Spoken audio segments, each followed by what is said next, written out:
Það ótrúlega spennandi baksviðsþáttur framundan í kvöld. Við ætlum að kíkja á Hafdísi Bjarna gítarleikara, spyrja Davíð Sigurgeirs út í gítarsándinn hans og fleira. Og svo ætlum við að enda á að kíkja baksviðs á Mamma Mia. Velkomin baksviðs.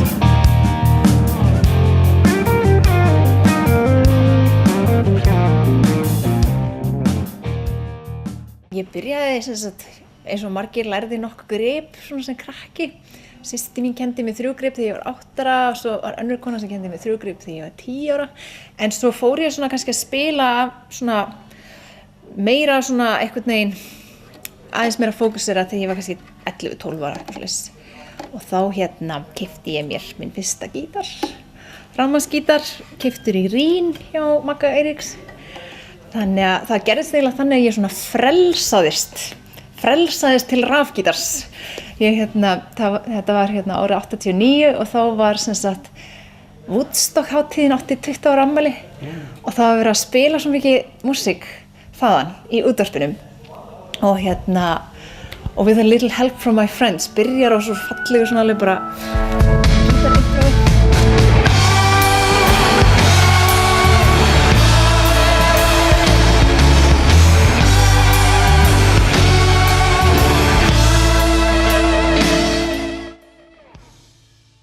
Ég var náttúrulega eina stelpan og vinkonur mínar voru ekkert að spá í neinu svona, þannig að ég var mikið svona að nördast í herberginu mínu, pikka upp gítarlikk og sóló og alls konar í þessu.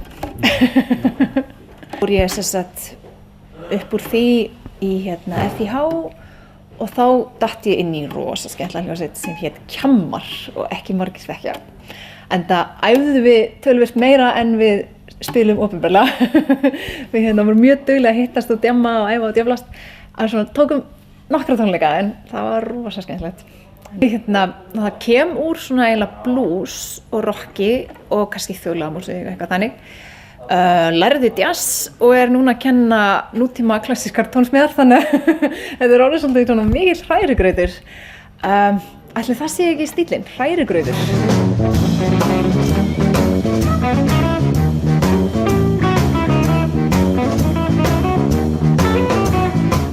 Þetta eiginlega eini gítarinn minn sem mjög óvenjulegt fyrir gítarleikara. Ég á reyndar hálfan gítar líka með manninu mínum, Hann á fleiri gítar en ég á betri gítar heldur en alla hans gítara. En ég keypti þennan gítar hjá honum Jóni fyrir mörgum árum, Jóni Ingóls í hljóðfærahúsinu. Ég er búin að eiga þennan alveg mjög lengi og þetta í rauninni kannski hálfpartinn eftirlíking af eftirlíkingu. Þetta eins og Gibson ES eftirlíkingin, ég held að þetta sé jafnvel eftirlíking af Epiphone sem eftirlíking af því. En hann rosa góður. Ég man hann kostaði 35.000 kall sem nú ekki há upphæð en bara hefur reynst mjög vel. Finnst mjög skemmtilegt að nota íbó og mjólkurkönnum. Þetta svona eitthvað segulapparat sem togar tónana út úr strengjunum.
Töfrahljómarnir eru hljómaröð sem þú skalt læra. Töfrahljómarnir í G eru til dæmis G, E-mól, C og D. Ef þú lærir þessa hljómaröð og æfir þig að skipta á milli hljómana, getur þú spilað næstu því öll vinsæl lög í útvarpinu í dag. Öll Justin Bieber lögin. Þú eru öll með töfrahljómanum. Adele.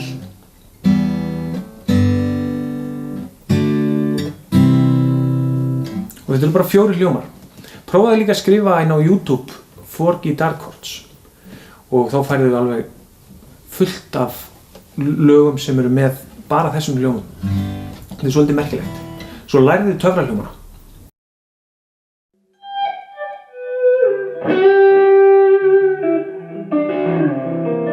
Þú ert bara starfandi gítarleikari. Já. Þeir eru ekkert mjög margir á Íslandi sem eru með þetta sem aðalatvinnu. Já, nákvæmlega. Ég hef verið mjög heppinn og er svona bara leigu gítarleikari og síðan náttúrulega spilum við Jóhanna mjög mikið saman og síðan er ég að stjórna 3 kórum. Ég er með barnakór, unglingakór og gospelkór líka. Og svona hinn ýmsu verkefni, hvort sem það sé dinnerjob eða eitthvað sjó eða bara tónleikar eða stúdíóvinna.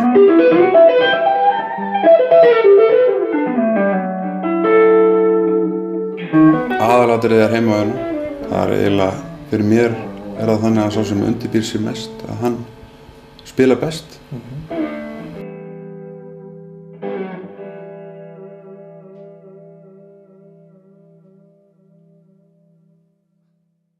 Ég byrja kannski á því að undirbúa mig heima fyrir fyrstu æfinguna. Þess að maður vill alltaf koma, ég vil koma á æfinguna 100% undirbúin. Þannig að það er svo margt sem getur komið upp á sem að þarf að æfa annað heldur en sjálfa mig. Og síðan erum við þarna, síðan tókum við 4 tíma æfingar. Og síðan er allur dagurinn í soundtest og reynsli. Þannig að ég held að á endanum séu cirka bát 40 tímar sem fara í þetta fyrir utan síðan sjóðið sem er 2 tímar, 1,5 til 2.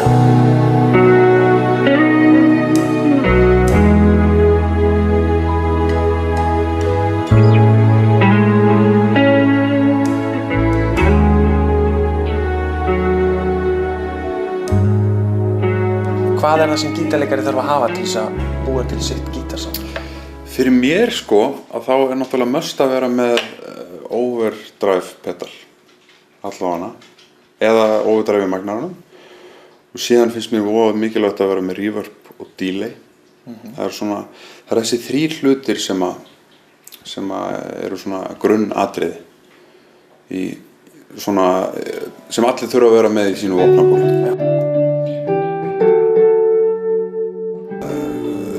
Delay er undirstaðan af U2 soundinu.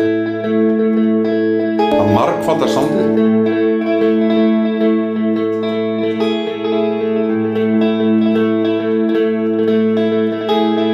Þetta er allavega svona delay sko. Og þú talaði reverb? Já, reverb. En svo þá er ég að nota magnara reverbið. Og það er, þið heyrið bara aðalega munin ef maður notar ekkert reverb. Þá er það svona. Voða þurrt.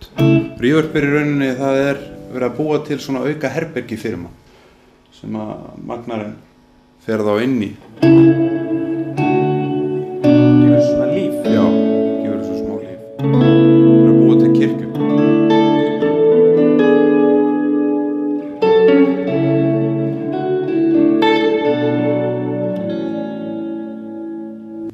Og svo er það þessi rock sound, overdrive og það allt saman. Overdriveið er náttúrulega, það er svona dálítil undirstaða.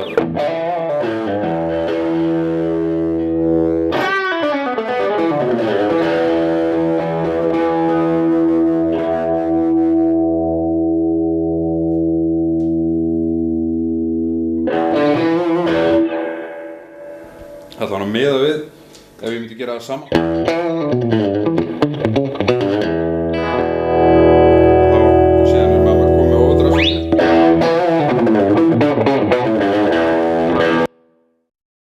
aðalatriðið er heimavinna. Það er eiginlega, fyrir mér er það þannig að sá sem undirbýr sig mest, að hann spila best.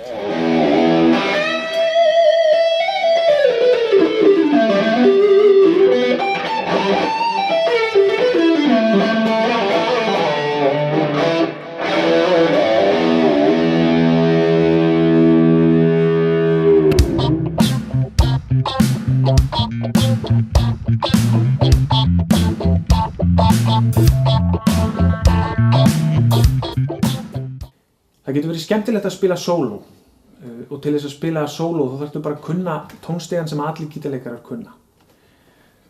Margir þekktustu gítarleikarar heims nota bara þennan tónstega og hann er einhvern veginn svona.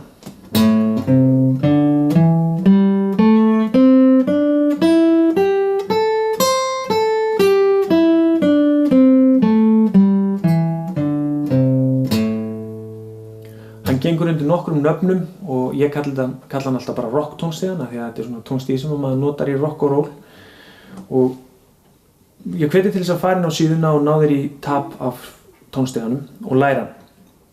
Því að ef þú kannt þennan tónstega þá getur þú spilað sóló yfir næstum því hvað sem er og það er ótrúlega skemmtilegt.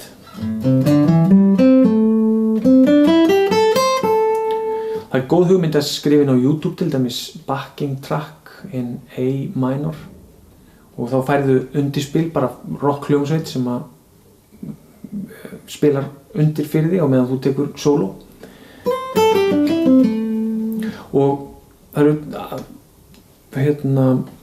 eitt viðbót sem ég langar að segja þér varðandi rocktónstegan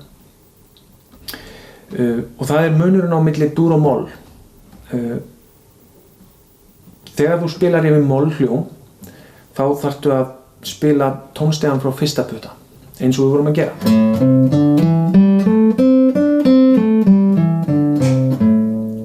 Ef þú hins vegar ætlar að spila yfir dúrhljóm þá þarftu að byrja tónstegan á litla putta. Ef við erum með A-dúrhljóm þá verður að byrja tónstegan með litla putta.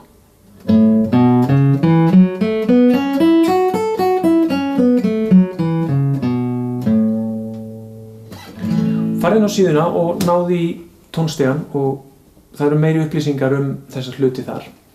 Þar sem þú getur lært bæði dúr og moll tónstegan en umfram allt byrjað að taka sóló.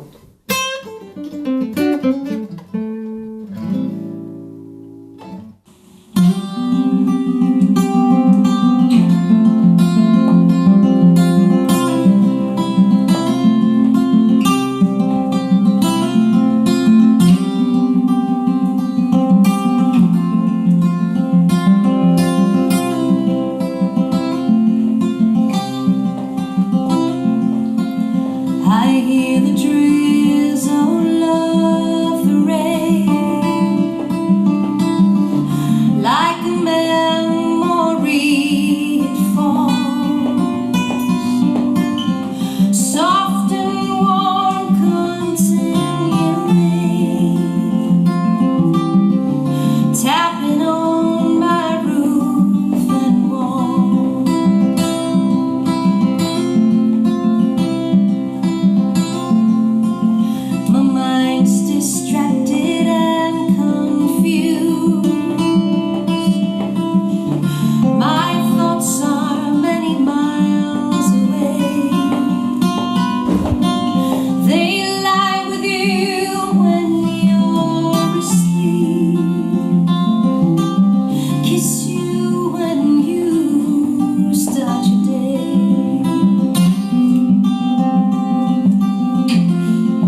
Söngleikurinn Mamma Mia hefur gert allt vitlaust allan heim.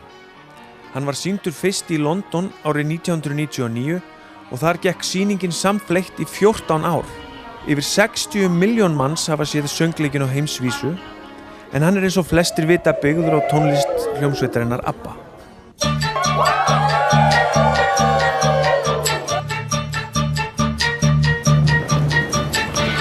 Rigna á leiðunum.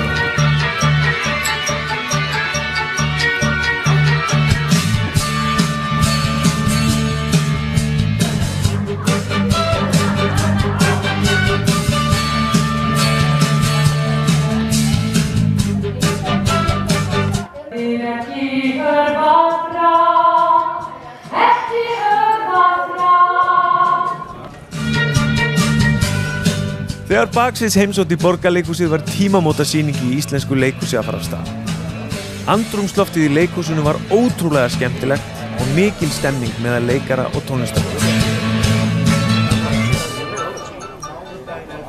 Á þessari sýningu sem var númer 147 í röðinni var aðsóknarmet að íslensku leikhúsi slegið, en þá kom gestur númer 81.600 til að sjá Mamma Mia í Borgarleikhúsinu.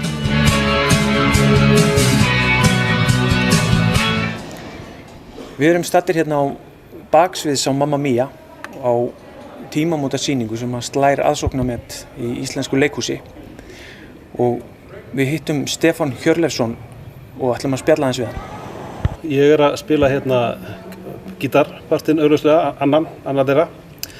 Ég spila nú mest á rafmagnsgítar en spilaði ég reyndar á 16 kassa og hérna nælonstrengja gítar.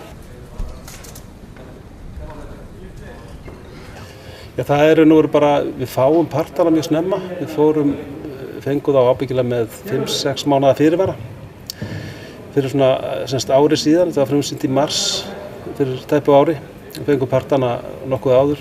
Man bara kíkir á þetta eins, mátar þetta við ákváðum að fara þá leið að hérna, vera nær orginal ABBA-soundinu heldur en hérna West End útgáfunni.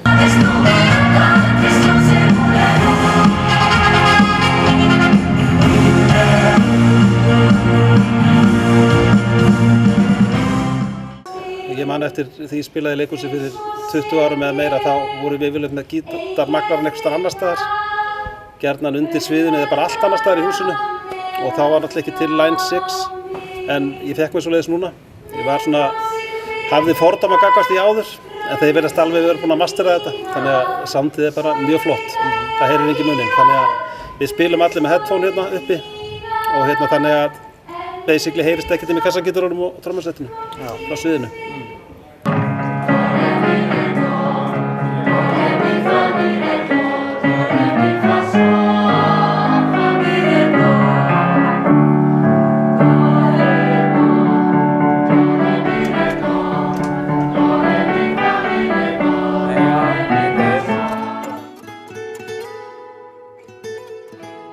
Já, í kvöld erum við að slá Íslandsmet hvorki meira með það. Og við skulum tileinka þessa sýningu. Við erum að slá þetta heimsmet. Af hellisbóðulög. Við skulum leika fyrir hellisbóðulög.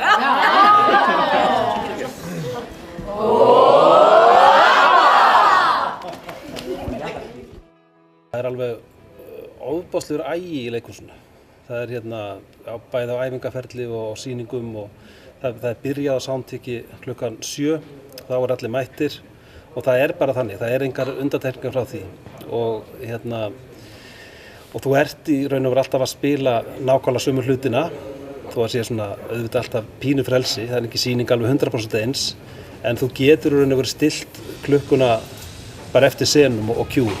Þú veist alveg þegar þetta lag kemur þá klukkan 10:37. Það það mikil nákvæmni í leikhúsinu. Meðan í kannski sérstaklega í 19 þá erum við nú leyfa okkur miklu meira frjálsræði.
loksins fatta ég.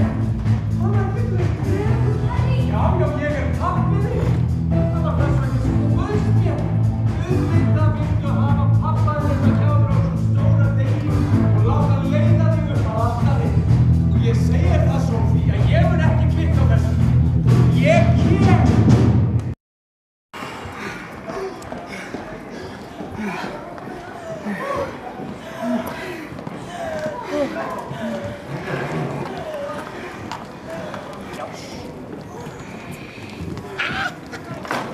Það eins gott að náðu þessu, við höfum aldrei verið betri.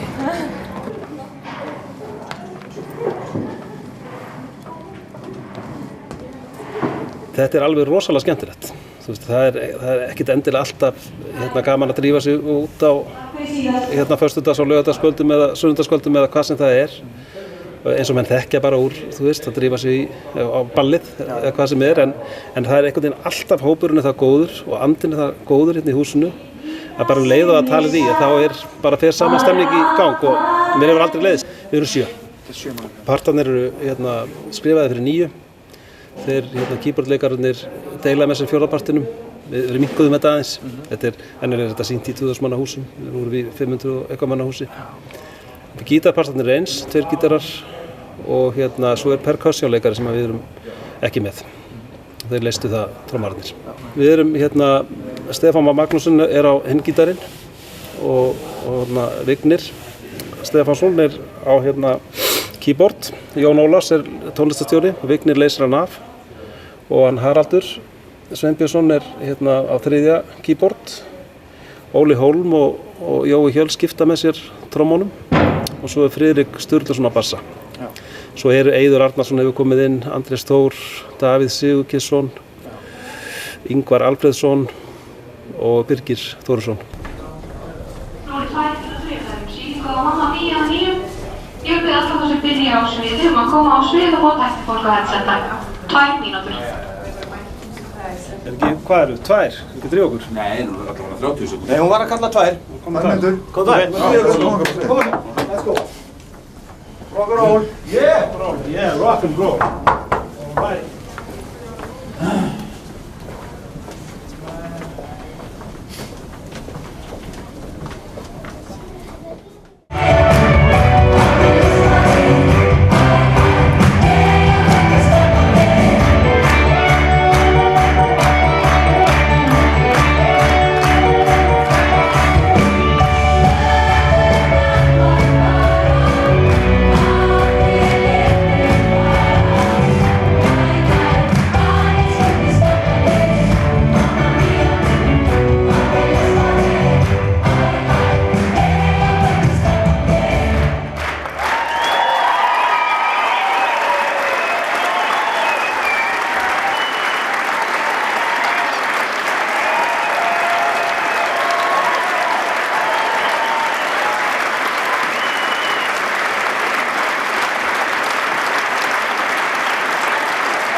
Núna.